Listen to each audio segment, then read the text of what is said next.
how Allah Azza Jal had given him the chance and the ability to perform something that is real and not as what the magicians have done.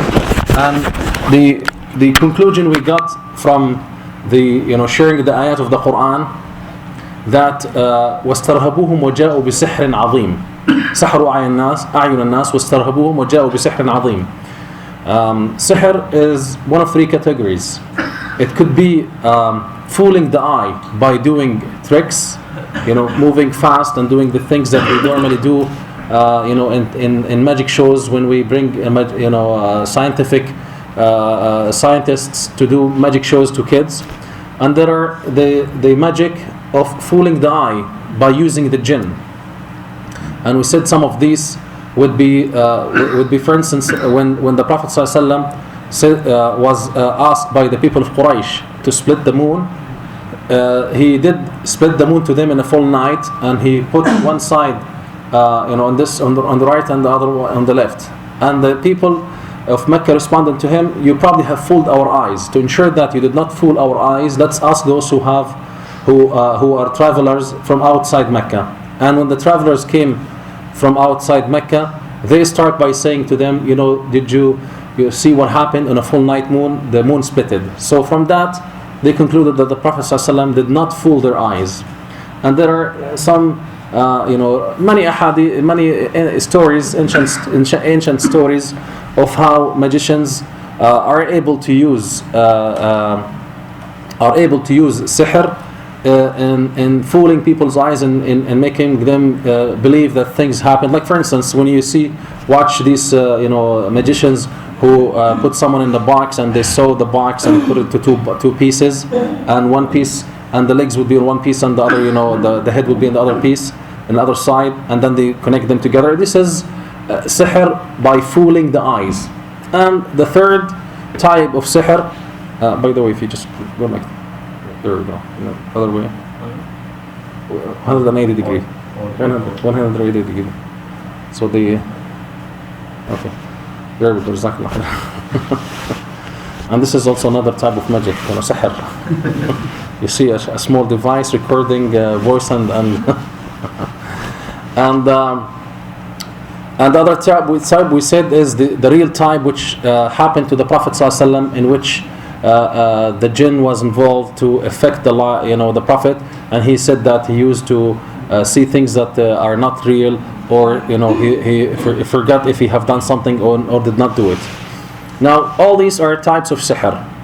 Now unfortunately, sihr could be used, the third category, which is the last one, could be used to harm individuals, to harm people. And we said in the Quran, Allah Azza Jal said to us, وَاتَّبَعُوا مَا تَتْلُو الشَّيَاطِينُ عَلَى مُلْكِ سُلَيْمَانَ وَمَا كَفَرَ سُلَيْمَانُ وَلَكِنَّ الشَّيَاطِينَ كَفَرُوا. Again, this ayah is very clear, illustration to us that sahir, magicians, or those who deal with sihr, are kafir. It's very clear. وَمَا كَفَرَ سُلَيْمَانُ, when Jews said that Sulaiman was magician, Allah Azza responded to their allegations and said, وَمَا كَفَرَ سُلَيْمَانُ. Sulaiman was not a magician. Or he did not say he was not magician. He said, وَمَا كَفَرَ سُلَيْمَانُ. He was not kafir by being sahir, being magician. وَلَكِنَّ الشَّيَاطِينَ كَفَرُوا. But rather, the shayateen have disbelieved in Allah Azza Jal.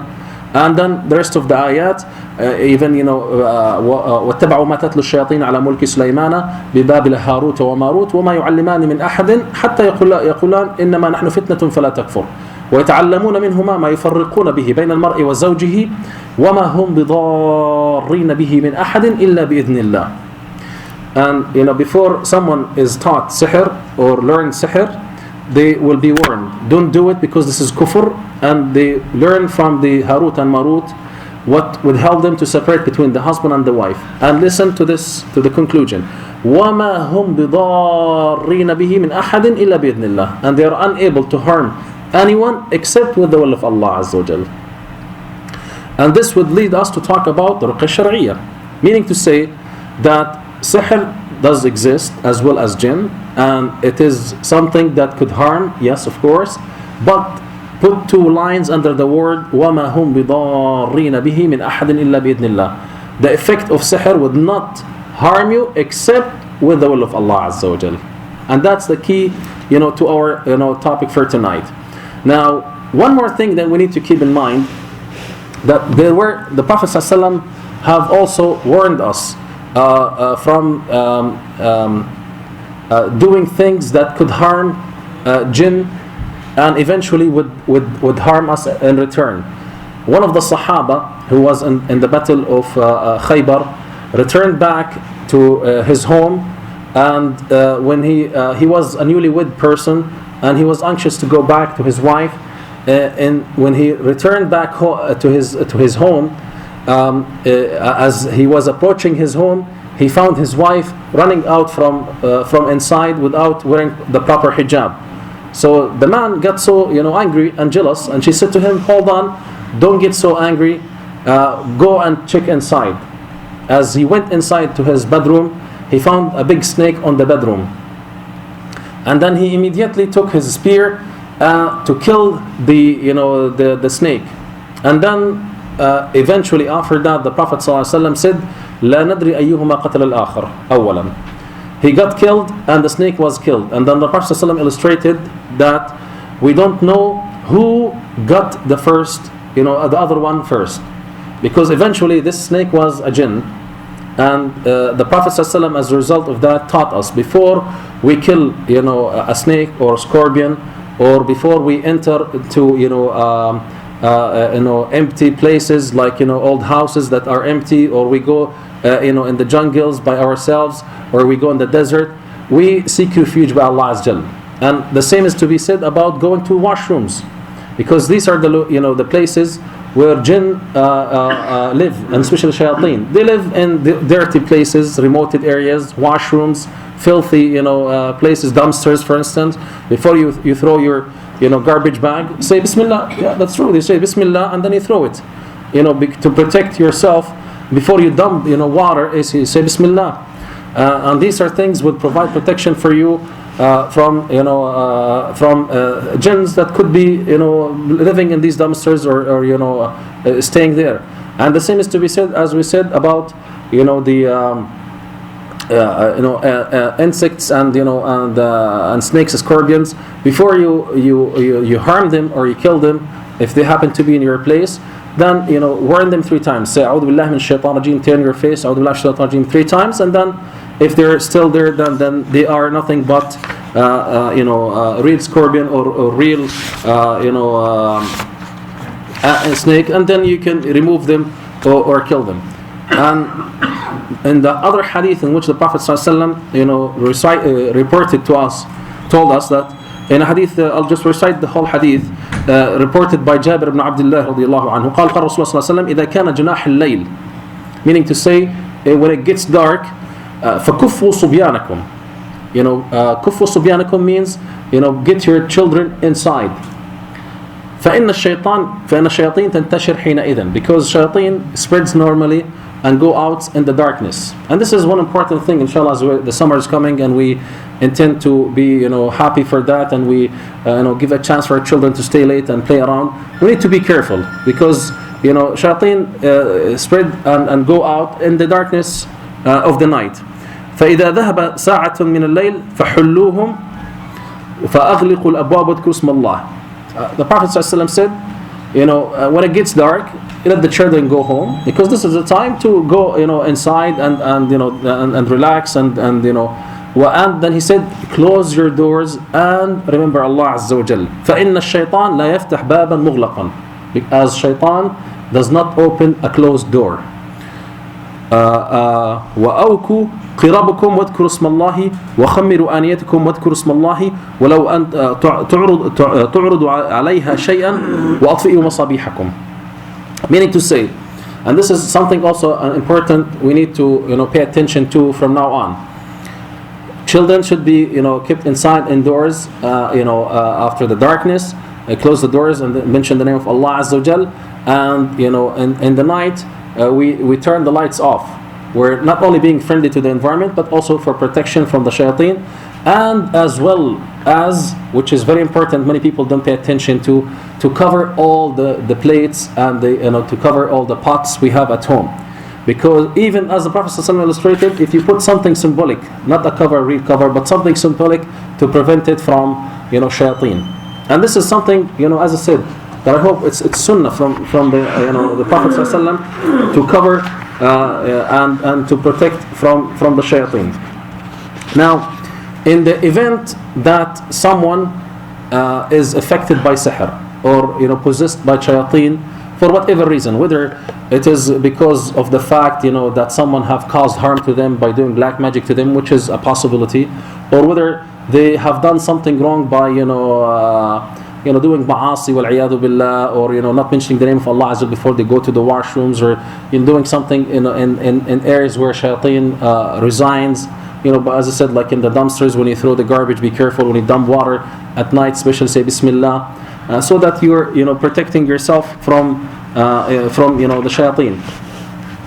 So if something like that happened, there are ways for treatment. Now the first option comes to mind, which is unfortunately many people think of without or proceed without reflecting on its consequences, is go to a magician and ask them for help. Now going to a magician and asking for help by itself is a big violation, because the Prophet ﷺ said that whoever goes to Arraf, to someone who predicts without believing, as we mentioned last time, no salah will be accepted for 40 days.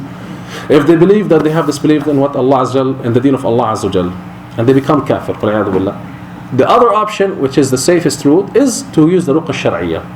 Ruqya shar'iyya is very simple. This is one of the things that we need to come up with at the end of this session, inshallah. I want everyone to believe that there is no special hierarchy in Islam.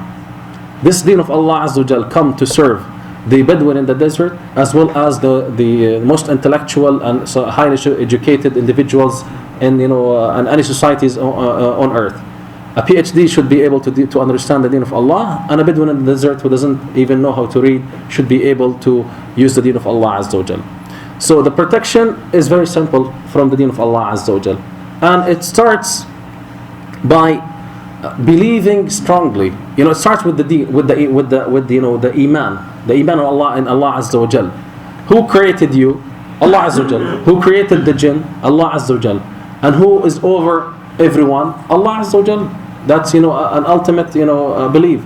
So if we believe that Allah Azza wa Jal, the Mighty, is the creator, then we seek refuge by Him. It's as simple as that. And we know that protection is much better than intervention. So from now, that would mean necessarily that we need to be protecting ourselves in advance and our children in the event that our children are young and they are unable to do ruqya sharia by them, protect themselves by themselves, and and make it a daily life activity. There is something beautiful that we're taught by the Prophet ﷺ, which is called idkar al-sabah and al-masa. Early morning idkar and evening idkar. And the idkar is very simple, and I wish that everyone would be adopting this as a lifestyle. After you finish your salat al-fajr, and preferably and very importantly on time, if possible, in jama'ah, because man salla al-fajr hadiran fahuwa fi dhimmatillah fala yatlubannakum Allah min dhimmatihi fi shay. The most important protection you start with is salat al-fajr in jama'ah, because as the Prophet said that you are under the protection of Allah Azza wa Jal when you pray fajr in jama'ah. And preferably, as I said, if it's not too difficult for you, you don't live too far from the masjid, or for whatever weather circumstances, then it's best if you pray it in jama'ah on time. This way you will get the barakah in your day. And then after that you do idkar al-sabah. Idkar al-sabah are very simple, as I said. The Prophet, for instance, said that whoever recites 10 verses from Surah Al-Baqarah, لا يقربن الشيطان بيته أبدا, from the morning until the evening. If you recite 10 verses from Surah Al-Baqarah, no shaitan come to your home in the morning nor in the evening. The best 10 verses from Surah Al-Baqarah are the first 5 verses. Alif Lam Mim, ذلك الكتاب لا ريب فيه هدى للمتقين الذين يؤمنون بالغيب ويقيمون الصلاة ومما رزقناهم ينفقون والذين يؤمنون ما أنزل إليك وما أنزل من قبلك وبالآخرة هم يوقنون. 5 things that you're reminded about in your life. And one of the reasons why we recite these idhkar in the morning and in the evening, first of all, for the protection and the barakah and the awards we get from Allah Azza wa Jal. There is a numerous award for reciting these following idhkar. But at the same time, they are inoculation. They are things to remind you on a daily basis. Twice a day you're reminded who you are. You are a mu'min, and muttaqi, but what is your characteristic?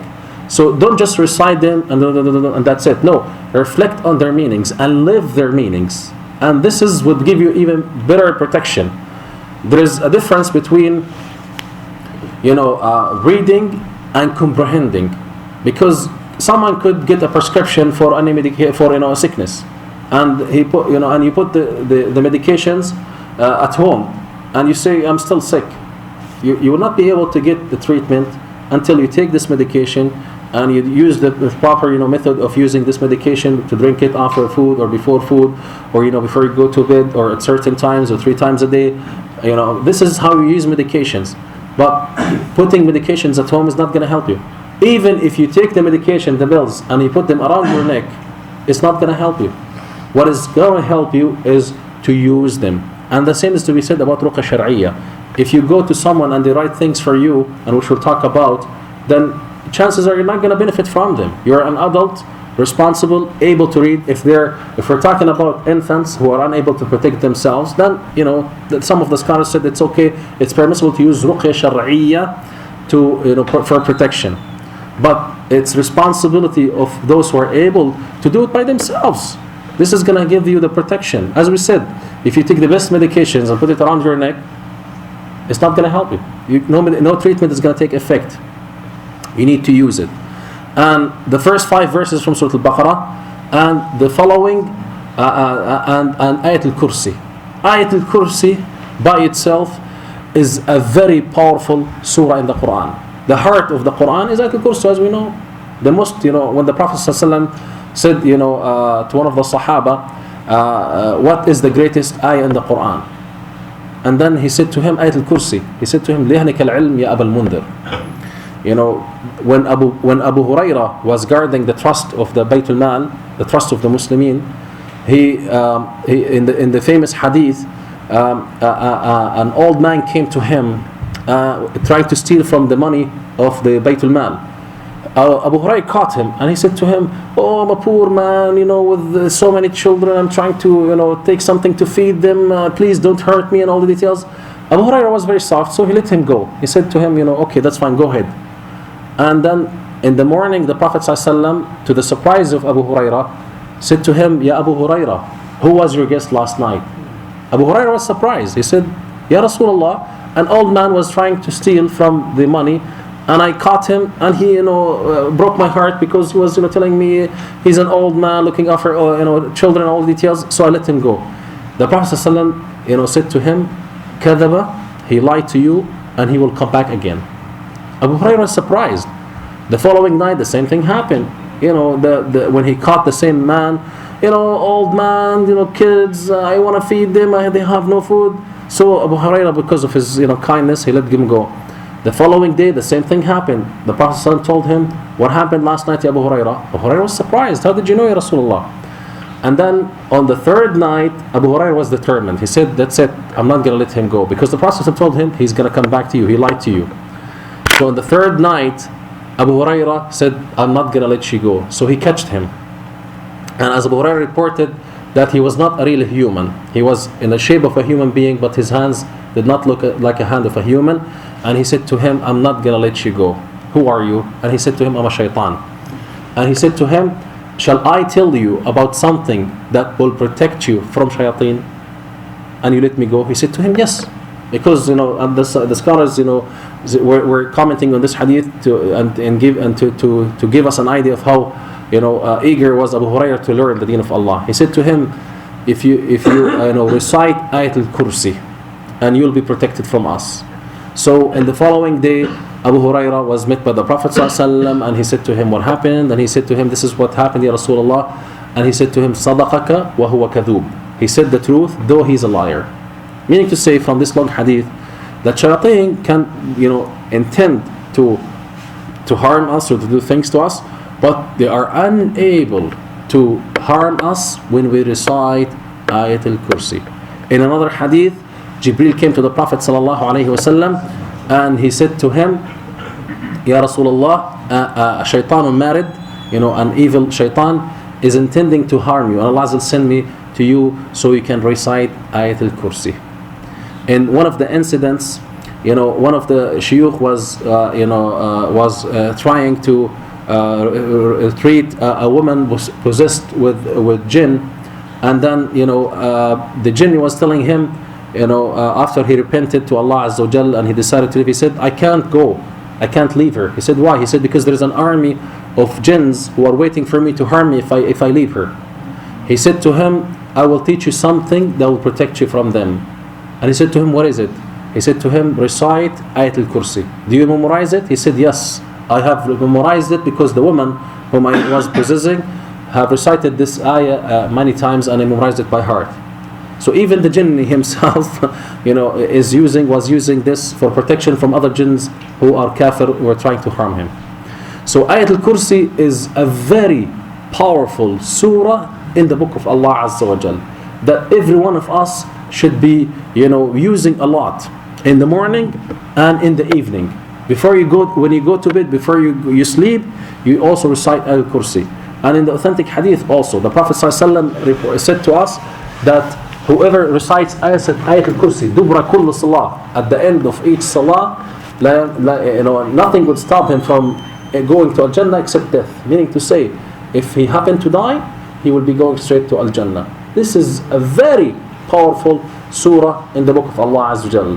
Ayah in the book of Allah Azza wa Jal. It contains Ismullah al-A'zam. Many scholars indicated that this is an ayah that contains Ismullah al-A'zam. When you read Ayat al-Kursi, also reflect on its meaning. Allahu la ilaha illa hu. Allah is the greatest, no God, no deity except Him.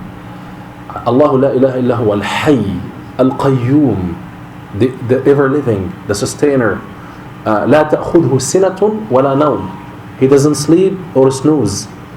لا تأخذه سنة ولا نوم. له ما في السماوات وما في الأرض. Belong to Him all what's in the skies. And by the way, what we see in the sky, this is the lower sky, and there are 7 skies. له ما في السماوات وما في الأرض. And what's on the earth? من ذا الذي يشفع عنده إلا بإذنه يعلم ما بين أيديهم وما خلفهم ولا يحيطون بشيء من علمه إلا بما شاء وسع كرسي السماوات والأرض لا يؤوده حفظهما وهو العلي العظيم. Very powerful verse in the book of Allah Azza wa Jal. I recommend for you to go and read not only the English translation, but go and read and dig deep into the ahadith that talks about the blessings and the barakah of reciting Ayat al-Kursi, the most powerful verse in the book of Allah Azza wa Jal. Now, we recite Ayat al-Kursi. Now, first 5, and then Ayat al-Kursi is 6, right? The following 2 verses after Ayat al-Kursi, Allah, لا إكراه في الدين قد تبين الرشد من الغي فمن يكفر بالطاغوت ويؤمن بالله فقد استمسك بالعروة الوثقى لا انفصام لها والله سميع عليم. الله ولي الذين آمنوا يخرجهم من الظلمات إلى النور والذين كفروا أولياءهم الطاغوت يخرجونهم من النور إلى الظلمات أولئك أصحاب النار هم فيها خالدون. What this, the following 2 verses, stress on the connection of the wilayah between us and Allah Azza wa Jal. This is, an ayah speaks about Allah, the Mighty, explains His entity, His power, His abilities, and then Allah Azza wa Jal after that illustrates for us the connection, the wilayah. How for it to be believers, then He is our wali, takes us away from the darkness to the nur, and the shayateen are the awliya of the kuffar. They take them from the nur to the darkness. Now we have 5 and 1, 6 and 2, 8, and then the last 2 verses are the end of Surah Al-Baqarah. آمن الرسول بما أنزل إليه من ربه والمؤمنون كل آمن بالله وملائكته وكتبه ورسله لا نفرق بين أحد من رسله وقالوا سمعنا وأطعنا غفرانك ربنا وإليك المصير لا يكلف الله نفسا إلا وسعها لها ما كسبت وعليها ما اكتسبت ربنا لا تؤاخذنا إن نسينا وأخطأنا ربنا ولا تحمل علينا إصرا كما حملته على الذين من قبلنا ربنا ولا تحملنا ما لا طاقة لنا به واعف عنا واغفر لنا وارحمنا أنت مولانا فانصرنا على القوم الكافرين. Beautiful dua we conclude a big chapter in the Quran with. Now, once the Prophet ﷺ was, in the company of Jibreel alayhi salam, and they heard noise in the sky. And then Jibreel said to the Prophet ﷺ, Ya Rasulullah, this is a door that never been opened, just opened in the sky. From it came out a malak, never come down to earth from before, coming to give you a glad tiding to you and to your ummah. فاتحة الكتاب وخواتيم البقرة. Listen to this. An angel came from a door that never opened from before in the sky. An angel came down to earth, never come from before to earth, to give a glad tiding to the Prophet ﷺ and to his ummah by the Fatihatul Kitab wa Khawatim al-Baqarah, by the Fatiha and the last two verses from Surah al-Baqarah. These are two verses. Whoever recites them, as the Prophet ﷺ said, kafatah. Kafatah meaning to say it had been, it is enough protection for him. And in another narration, another explanation, that it is enough for you as Qiyamul Layl. If you recite these two verses, you're giving the ajr of Qiyamul Layl the rest of the night. But these are very powerful ayat. We should not ignore in our life. We recite them in the morning as well as in the evening to get the 24 hours protection. How long it takes to do that? A few minutes. It shouldn't take more than 2-3 minutes to finish them all while you're sitting after Salat al-Fajr to recite them. Very powerful ayat, their protection. Most important is, to believe in their power, to believe in them, to reflect on their meanings, to understand their values. Go and read more. There are many ahadith written about the value and the blessings of, these verses we just recited together. Now, what else we can do for protection? Another important protection are the mu'awwidhat. Now, how many of you can read the Quran in 3 minutes? In 3 minutes, can you read the Quran 3 minutes? How about if I can tell you about something that can help you to get the ajr of the Quran in less than 3 minutes? By reciting Qul Huwallahu Ahad.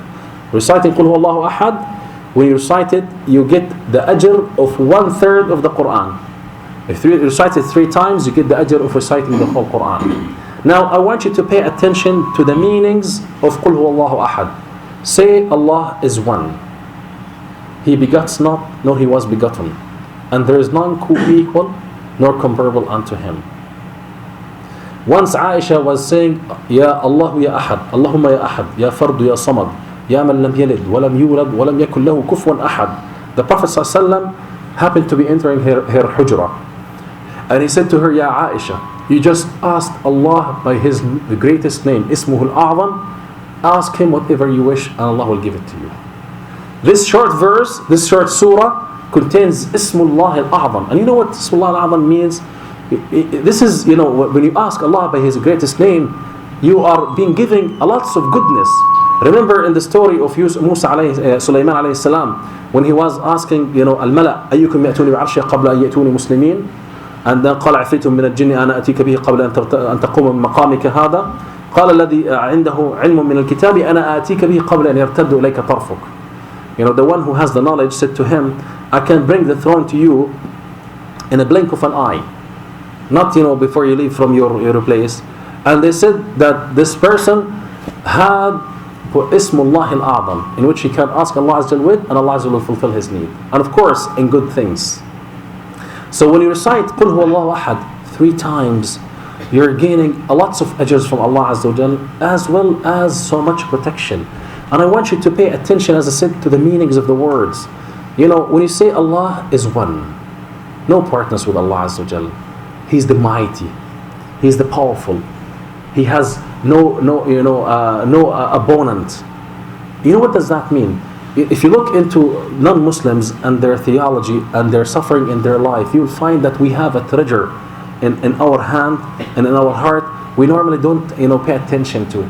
The notion you are submitting to the will of Allah, the notion you are surrendering to the mighty, is a big notion, is something that, relieve you from so much pain in your life. Think of it this way. If you're going through a crisis and you say, should I pray to God or to the sun? Or maybe I should pray to someone else. Or maybe, shaitan is ruining my life. And, should I question, God, why he created shaitan, or why, all these things we hear sometimes from non-Muslims. Someone in the midst of difficulties, daring God. Why did you do that to me? Why did you, and the image sometimes we hear, or we take from non-Muslims, is that, God created this universe and the shaitan wrestled with God, and God, beats shaitan beats God, and nonsense things that doesn't give you peace of mind and tranquility in your heart. When I know that I am created by Allah, what does the meaning of Rabb? Rabb means guardian, meaning to say, if He created me, He's taking care of me. He's the one who provides for me. It's not what you do in the morning, when you leave to work, is what provides rizq for you. Rizq is from Allah. It's the job of Allah. That's what's the meaning of Rabb. Rabb means guardian.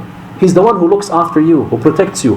وَإِنَّ عَلَيْكُمْ لَحَافِظِينَ كِرَامًا كَاتِبِينَ. You have guardians, angels, 2 angels standing by you for protection, as well as to mark down everything you do in your life or you say in your life.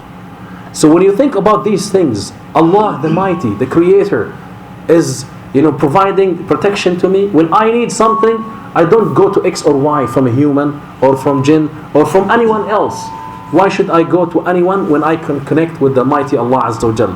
And as you said from before, look into what's happening right now in the Muslim world.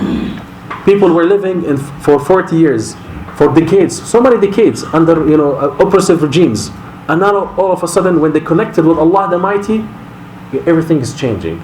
Everything is changing for real now. We're seeing real changes in the Muslim world. We're seeing now a new generation saying Allahu Akbar, the Mighty. I'm connecting with the Mighty, the Powerful, the one who says be and it would be. Who is, X or Y who is a powerful person? Who is X or Y who's a jinn or shaitan? Who is, X or Y who's flying an F-16? What's an F-16, by the way? Is it before Allah or under Allah? Under Allah. What's the power of an F-16 compared to the power of Allah? What's the power of a tank compared to the power of Allah Azza wa Jal? And that's why, we're seeing, we saw in Palestine, children, young children, standing in front of a tank. They're not afraid. I've seen some images on TV. Even the tank, return and run away, and the kids run after it, with their stones. The soldiers stand, against them with their, rifles and powerful machines, and they're standing in front of kids with the stones. And the kids scare them, and the soldiers run away, and the kids, throw stones at them, and they beat them up. These are kids who have believed in Allah Azza wa Jal and the power of Allah. They're true believers. When you are a true believer in Allah Azza wa Jal, nothing can defeat you, nothing can harm you, nothing can, do harm to you. But all starts from here and here. When you have the true belief in Allah Azza wa Jal, and you reflect on the ayat you recite in your day and morning and in the evening, you get the full protection from Allah Azza wa Jal. All starts from here. When you're defeated from here, and from here, you're done. And that's why so many people suffer in their life. And that's when shaitan can position harm. If you're a person who's protected, then nothing can harm you. Nothing can do any harm to you. So reciting Qul Huwa Allah 3 times, reciting Al-Mu'awwidhat. Mu'awwidhat are Qul A'udhu Birabbin Nas and Qul A'udhu Birabbil Falaq. Right? طيب, what Qul A'udhu Birabbil Falaq means? Qul A'udhu Birabbil Falaq. Say, I seek refuge by the Lord of Al-Falaq. What's Al-Falaq? Splendors. Al-Falaq, everything that split the 2 halves, and something comes from inside it. The seeds we plant in the ground. When we plant them, there are seeds, and then they split, and then something comes out of them. Qul a'udhu. Say, I seek refuge by Allah. Qul a'udhu, by the Lord of Al-Falaq. And the subh, in the morning, it also breaks through. It's falaq. Qul a'udhu bi rabbil falaq. By what? Min sharri ma khalaq. By the evil of what He created. Subhanallah. I seek refuge by the Lord of Al-Falaq. Everything splendors, everything splits. Whether it is the seed that splits in the ground, or whether it is the morning that splits from the darkness. From what? From what? The evil of what he created. من شر ما خلق. He created. You're not seeking refuge by someone or by something that's created by someone else. No, you're seeking refuge by Allah, the one who created you and created any evil things that are in your life or in this dunya. من شر ما خلق ومن شر, and from the evil غاسق إذا وقب. What's غاسق? The night. Because normally, unlike nowadays, we have lights and electricity, and it doesn't make a difference to us whether it's day or night. But in old ages, when there's no electricity, when it gets dark, it's really dark. And this is the time when people, by nature, if you can, bluntly speaking, when you go to a dark place, where you go to jungle, in dark jungle, you get scared. You have the feeling of. And when you say قُلْ أَعُوذُ بِرَبِّ الْفَلَقِ مِنْ شَرِّ مَا خَلَقَ وَمِنْ شَرِّ غَاسِقٍ إِذَا وَقَبَ, and from the evil of the darkness when it comes. وَمِنْ شَرِّ النَّفَّاثَاتِ فِي الْعُقَدِ, and from the evil of those who blow in the nuts. Because magicians, when they do the magic, they do it by tying the nuts. وَمِنْ شَرِّ النَّفَّاثَاتِ فِي الْعُقَدِ وَمِنْ شَرِّ, and from the evil of حَاسِدٍ إِذَا حَسَدٍ, from the evil of the one who is jealous, or the eye, or the jealous, حاسد إذا حسد. This is, as we said last time, that endorses the fact that hasad does exist, and it's something that can harm and affect us, and we can seek refuge from it by Allah Azza wa Jal. وَمِنْ شَرِّ حَاسِدٍ إِذَا حَسَدٍ. طيب, let's go to the last one. قُلْ أَعُوذُ بِرَبِّ النَّاسِ, I seek refuge by the Lord of mankind. إِلَهِ النَّاسِ, the Lord of mankind. من شر, from the evil of الوسواس الخناس. What's waswas? The whisperer, who whispers, who runs in your bloodstream. And in الشيطان يجري من ابن آدم في مجرى الدم في العروق, right? The shaitan runs in our bloodstream, and we forget Allah Azza wa Jal. He whispers to us and tell us to do things. And شر الوسواس الخناس. خناس means pulls off. When you remember Allah Azza wa Jal, he backs off. قُلْ أَعُوذُ بِرَبِّ النَّاسِ مَلِكِ النَّاسِ, the Lord of mankind, the King of mankind. مِنْ شَرِّ, from the evil of الوسواس, the whispers, الخناس, who pulls off. الذي, the one who whispers, الذي يوسوس, he whispers في صدور الناس, in the chests of mankind. مِنَ الْجِنَّةِ وَالنَّاسِ, from the evil of the jinn and from the evil of mankind. Allahu Akbar. If you recite these words, believing in them, then you are being empowered from inside out. You're being empowered from inside out. And these are enough protection. As the Prophet ﷺ, said that the mu'awwidat are what Ibrahim alayhi used to he used to use them in protecting his grandchildren, Al-Hasan and Al-Husayn. He used to recite قُلْ أَعُوذُ بِرَبِّ النَّاسِ قُلْ أَعُوذُ بِرَبِّ الْفَلَقِ on them for protection. And then when Ayatul Kursi was revealed, he replaced them with Ayatul Kursi. So this is full protection when you read them in the morning and in the evening. And there are more ahadith and du'as you can recite for protection. And before we conclude the ayat, there is also one beautiful set of ayat that is so powerful.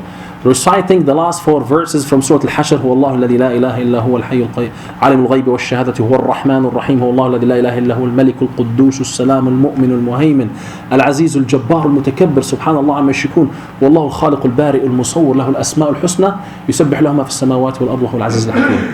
When you recite these 4 verses in the morning, 70,000 angels are dedicated for you to make istighfar from the morning until the evening. And if you do them in the evening, they do istighfar to you from the evening until the morning. Full protection. Who can offer that can harm you? No one can dare to harm you from the shayateen or even from the jinn. Or from the human. Because now you're with the protection of Allah Azza wa Jal. Now, what else we can do for protection? There are numerous ahadith.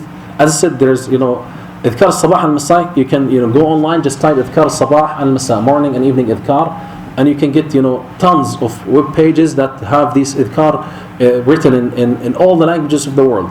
And if you need, you can get those little small booklets of dua, Muslim Fortress. It contains this, and they are translated to Arabic and English.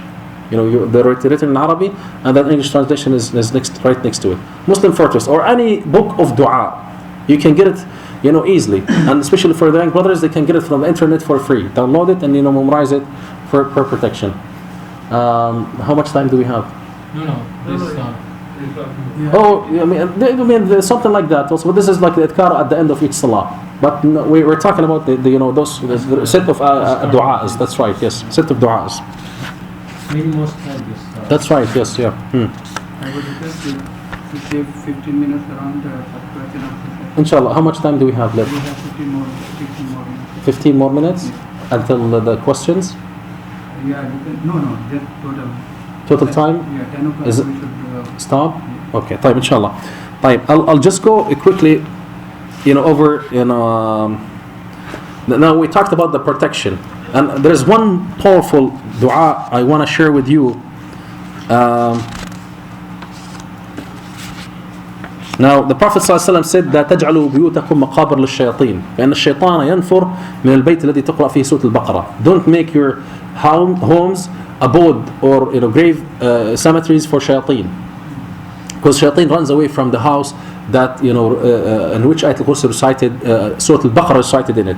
We have all computers or CD players, or let the Quran play all the time. I have a dedicated machine in my home, plays the Quran all the time. Keep it running, because this is if you have this softwares installed in your home to call the adhan 5 times a day, because shaitan, when they hear the adhan, they run away and they make fart as they run away, as the Prophet ﷺ said. So there are many things that you can do to protect yourself and your children and your whole family from the shaitan. There's a beautiful dua in which everyone should be reciting when we leave home, which is the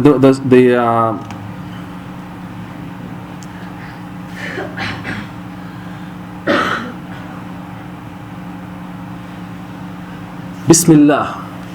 Listen to this powerful dua, and I want you to write it down on a paper and stick it at the door from inside. So when you go outside, you recite this dua. Bismillah. توكلت على الله ولا حول ولا قوة إلا بالله العلي العظيم. Very short, simple dua. Bismillah. توكلت على الله ولا حول ولا قوة إلا بالله العلي العظيم. Okay.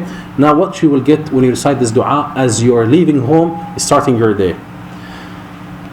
You will be said, someone will be saying to you, the malaika will be saying to you, كفيت ووقيت وتنحى عنك الشيطان. Allahu Akbar. كفيت ووقيت وتنحى عنك الشيطان.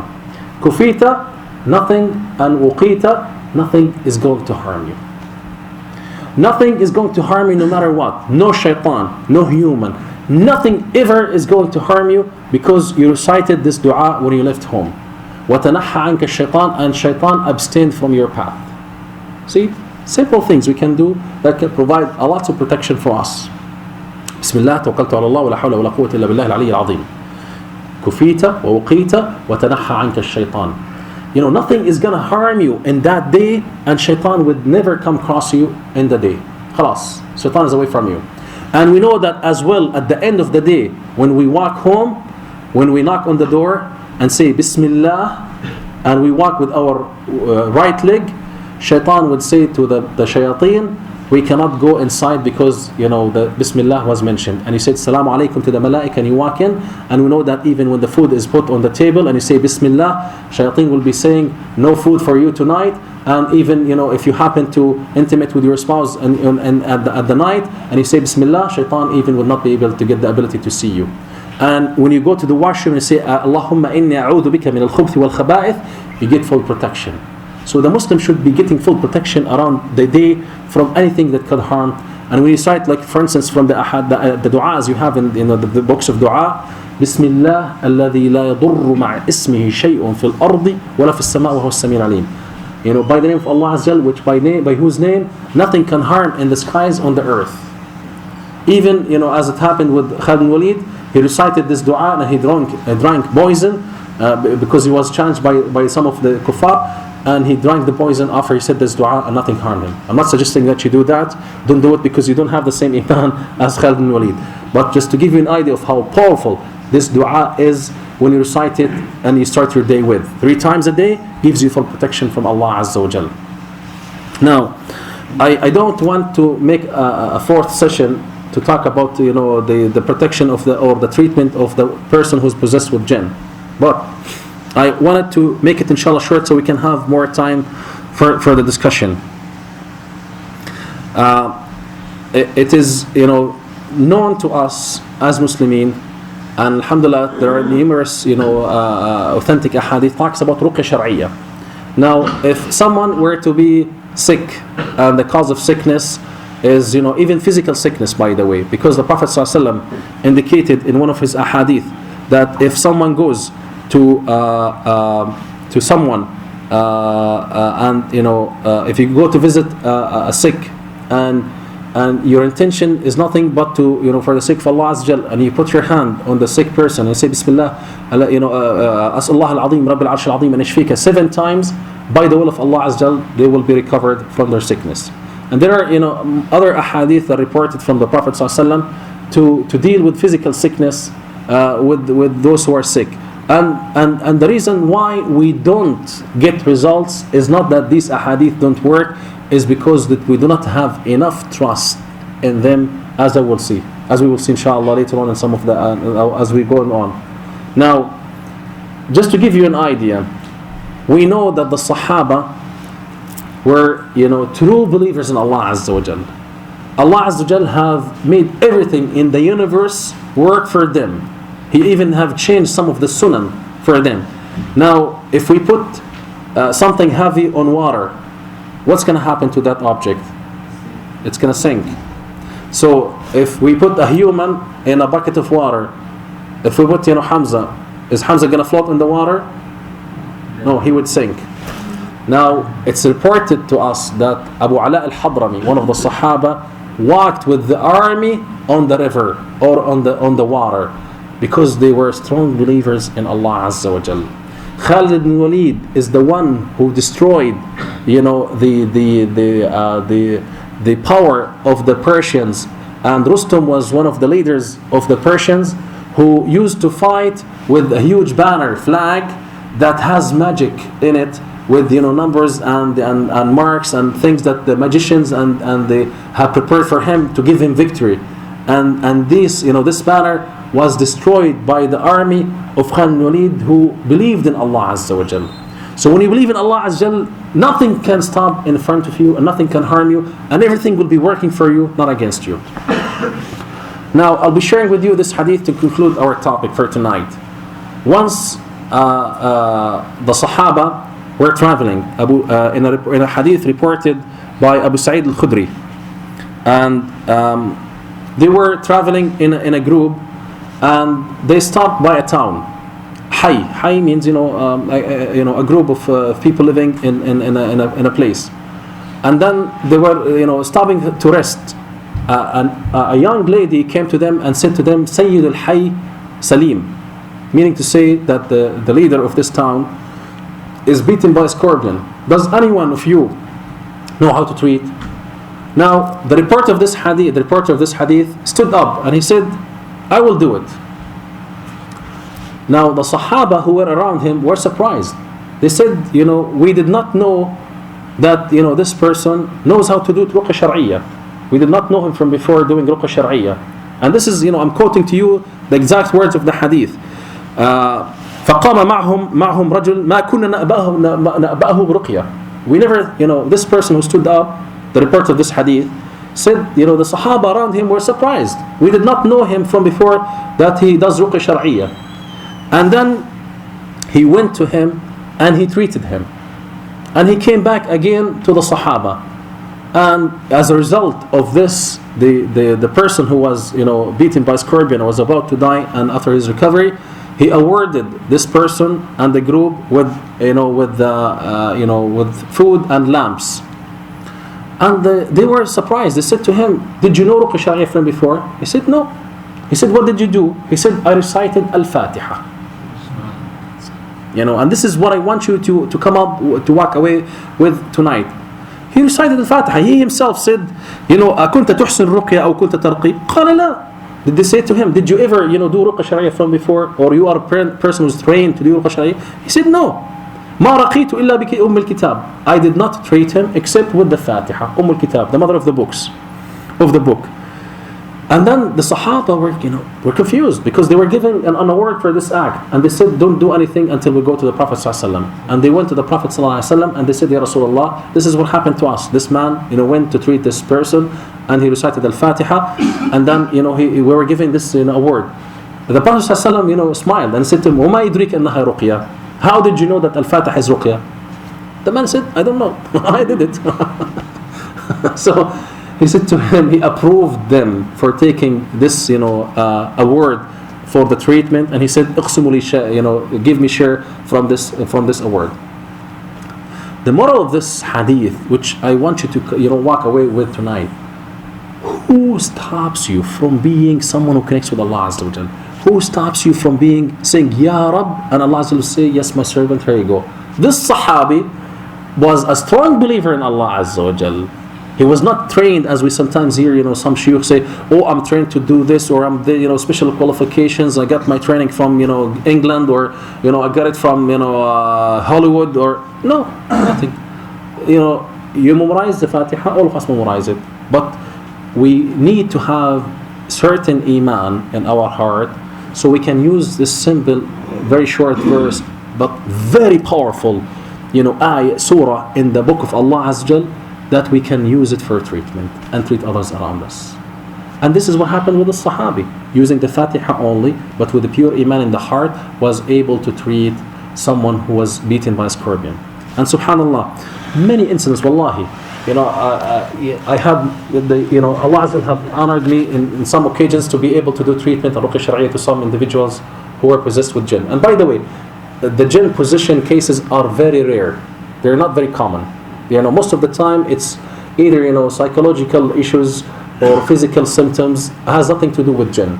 But the real cases of jinn, it starts with with explaining to the individual that no one can harm you or benefit you except Allah Azza wa Jal, and you are the one who can treat yourself. Treatment starts from here.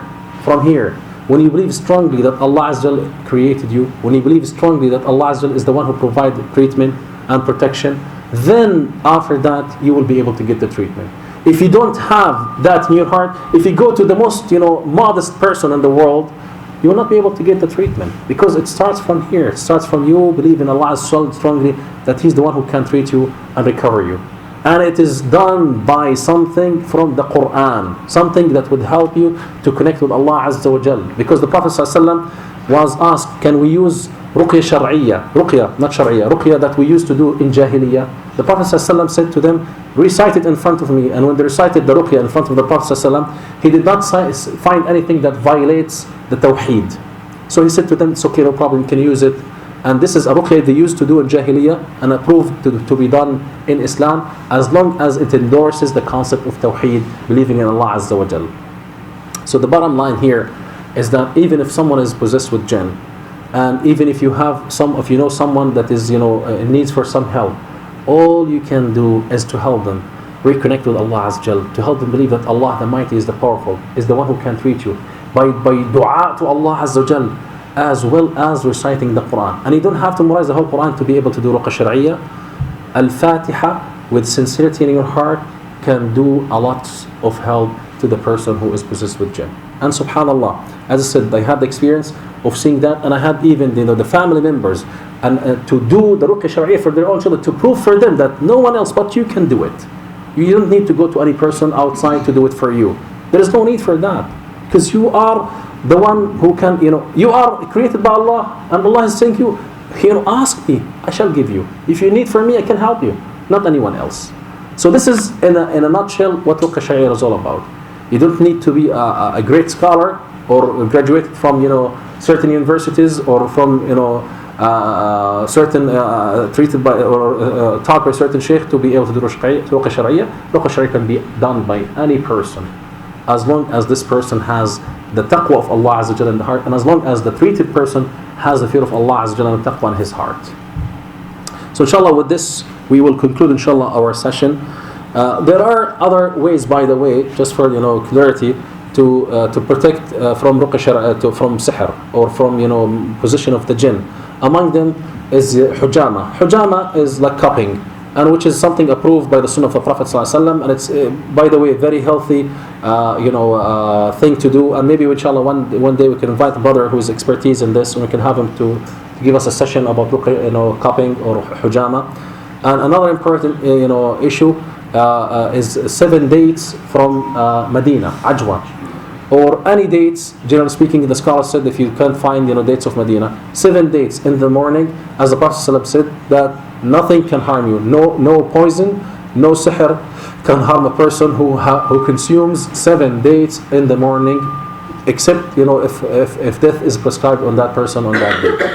So there are many things that beside the du'as we talked about, that one can protect himself or treat someone who is in either physically ill or spiritually by jinn position. I will stop inshallah here for this, and I was hoping that we could have more time, and I was going to extend it to another session, but let's make it short, and I'll stop here, and after that we'll open the avenue for questions, because I was asking from before, what about these issues of sihr for marriage, or to prevent a marriage, or to separate individuals who are married. And the answer to this is very simple. وَمَا هُمْ بِضَارِّينَ بِهِ مِنْ أَحَدٍ إِلَّا بِإِذْنِ اللَّهِ.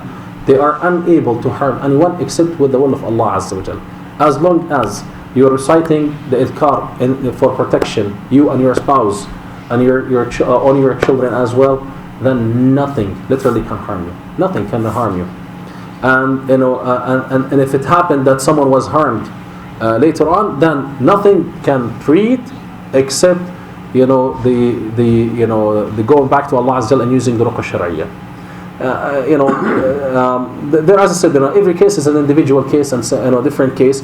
But generally speaking, if a person is using the protection, nothing can harm. And there's a story that is very common in the books of sihr and ruqya shar'iyya. They say that a young man who used to talk a lot about black magic and denounce black magicians, and there was a magician in the same town, and that person used to take advantage and take money from people before they get married, so that he will not harm them and do sihr for them to separate them from their wives.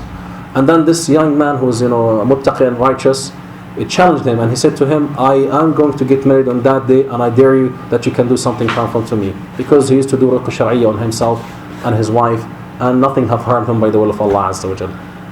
So inshallah, I'll stop as I said right here, and then I'm sure there will be many questions we can inshallah, or comments we can inshallah hear from each other. Can you repeat the dua? بسم الله الذي لا يضر مع اسمه شيء في الأرض ولا في السماء. All these du'as I said to you are all mentioned in any book of idhkar. There are books of idhkar, short, small ones, big ones. All these things are mentioned in these books. And you can go online, as I said, and type idhkar morning and evening idhkar, and you will get tons of them. And the best ones I've found simple, are the Muslim Fortress, and you can buy them for a couple of dollars from any bookstore. And if needed, as I could send them to the email list. I could it's about 2 pages, very simple short idhkar for the evening and the morning. If I'll send it to Brother Zahid, and then Brother Zahid can circulate it to all the members, and you can print it out and use it at home, inshallah. But this is how we do the protection as well as the treatment. Yeah. Any questions related to this? I should have brought video clips for jinn position and the ruqya for jinn positions to get the young brothers excited.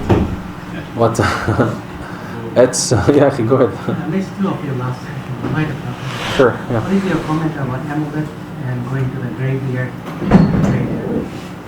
I'm sorry. Can you repeat the question? It's about the amulet. Amulet, yes. Amulets. As I said, early, that if you get the best medications for any sickness and you don't use that medications, you will not get the treatment. Most of the time, from my very humble experience in this area, not expertise in this area, I found out that most of amulets that are given to individuals who go to quote unquote mullahs are not from the Quran and the Sunnah. What they contains most of the time some verses of the Quran, but underneath the verses something else is written, and they're written in squares or boxes or triangles. They fool people by using some of the verses of the Quran, but eventually they use other things which would be directly inviting jinns for in their lives. And in one of the incidents where I had, I was doing ruqya sharia to a young brother, and we had difficult time, and alhamdulillah, the jinn was left him, but he continued to have problems. And by the way, we're talking about very painful issue when you are possessed with jinn, or black magic is done to you. Your whole life is ruined. This brother, he was not able to get comfortable sleeping. He was hallucinating a lot, and his life was corrupted. Basically, he was dysfunctional, literally. And unfortunately, the cause of his disruption in his life was not from outside. Was not done because someone was intending to harm him. It was done, Ya Abdullah, because his family did that to him by going to a quote unquote mullah who gave them something to eat or to wear and to post at home. So they gave me hard time with the treatment, and I said to them, listen, we're gonna have to end this. Do you have anything at home? They're saying, oh no, nothing. I said to them, listen, we can't get anywhere if you're not straight. He said, I have this and this and that. I said, bring everything to me. They brought so many things, papers with ayat, some of it ayat written on it, and some other marks and shapes and so we burned all that and stinky smoke come out of it. And then later on we found that they still have some more stuff, and this is very common. I found in some cultures, they go to a mullah and they give them nails to post at the corners of every home, and these are the chip in which you welcome the shayateen into your home, into your life. So be careful with these amulets. They are nothing but harmful. They invite the shayateen to your life, basically, and the best way is to get rid of them. And nothing is more powerful than the ayat we recited. As I said, take the best medication in the world for any sickness. If you don't use it, there is no point. If you hang it around your neck, it's not going to help you. But these amulets, as I said, are nothing but a token or a chip to invite the shayateen into your life. And that's why they write it and they close it and they seal it. They say don't open it, because what it contains is nothing but sihr. It's just inviting the shayateen to your life. And I had many incidents like this where a person was wearing an amulet and he refused to take it off, and I said, listen, if you insist, that's fine, your business. I'm not going to help. I can't help you anymore. You take that off and you believe in the power of Allah Azza wa Jalla, and after that we can talk. Before that, there's nothing we can do for you. Yes, sir. Go ahead. Is there a clear sign when the jinn exits from the body? Even if you do a sharia, and at the end, how would you know that he has exited or he has gone out from the body? Subhanallah, you see a big change in the life of the person. The peace, tranquility is restored into their life. They no longer would be manifesting the same issues that they used to manifest from before. They're no longer hallucinating anymore. No headaches comes to them. You could see their even their face, their look is different after the treatment is done. As if they were too sick, and then all of a sudden they recover from a sickness. So they no longer would complain from the issues they used to complain from before. For instance, they would normally complain from voices coming to them. Someone's talking to them. They would be driving and all of a sudden they see a lion and jumping in front of them. They would be by themselves, and they see things that that does not exist. Or they complain from headache in their head or some pain in their body. There are many things that are caused by the disruption of the sihr. And as I said, many of the cases are not from someone doing sihr to someone, but it's rather from people going to those mullahs who claim they're mullahs, and they give them these things which ruin their life. And then they become easy target for these mullahs, for these individuals. They come and continue to take money from them, and there has been unfortunately, there are even cases in which wal'iyadu billah, zina were taking place by these, mullahs who claim to be mullahs, and they do wal'iyadu billah this to some sisters. Yeah, go ahead, Akhi. Okay, I believe in jinn and Right, yeah. jinn can hurt the human body. And, Right. But one day I was watching a documentary Yeah. about the Sheikh Ghazali, Ahmed Ghazali, Mhm. Allah, when he said that the jinn he can have the power to harm the body of human. Yeah. And then I was. He doesn't have the power. Well, see, this is actually Sheikh Muhammad Ghazali, rahmatullah alayh, is, he's trying to, as I said, like the cases of real jinn position are less than 1%. 99% of the cases that comes to my attention all the time are nothing but, illusions. And, like I'm not exaggerating, 99.9% of the cases, people come to me, oh, I think I'm possessed with jinn. Okay, fine, let's talk. And then eventually, using psychotherapy techniques, I found out what they're complaining from are some, pent emotional, disruptions in their life. It's caused by, some difficulties they're encountering in their life, and had nothing to do with jinn whatsoever. And Sheikh Muhammad Ghazali and other scholars are, trying to make us wake up from these illusions and many Muslims, unfortunately, they're all the time living in fear. Jinn. Look, live your life, because there's a mission for you in life. Jinn is scared from you, not the other way around. So you need not to be all the time, living under the illusion. I should be doing this, I should be doing that.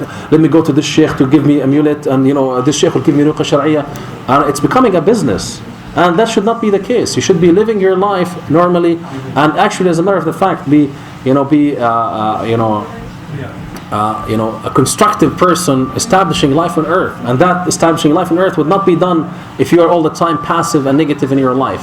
So this is what most of the scholars, and this is why I insist, I took this long approach, so that from now on we need not to live under this illusion of jinn and sihr and all these.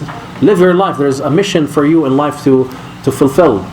Allah has created you to establish life on earth, not to be all the time worried about jinn and sihr, and it's like the fiction that we hear about, all these stories that are nonsense.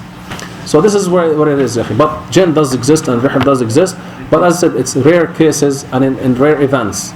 And the reason why we talk about it is to protect ourselves, and not to even think about going to those mullahs who claim to give you amulets, and they charge you money for it, and then you come back again to them and they take more money from you, and they do this and they do that.